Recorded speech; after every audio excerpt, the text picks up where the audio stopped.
Jeg vil gerne lige være anonym, hvis jeg skal deltage i det her, fordi der er altså lige lidt med noget ære, der står på spil for mig.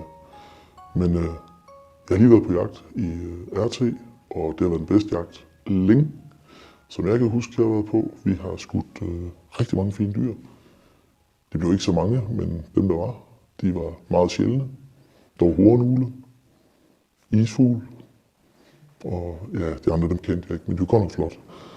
Ikke så mange af dem.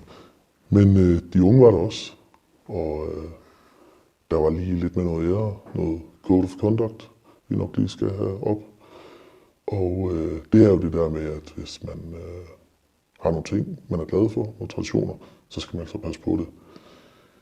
Men jeg har nok et hint, hvis der er nogen, der mangler noget, så vil jeg godt lave noget frit lejde.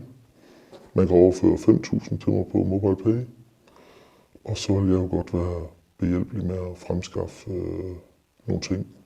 Der måske... Ej, for helvede! Giv min kæde, det er min tur nu, Strøm! Man kan fandme ikke være anonym i dit selskab, Helm.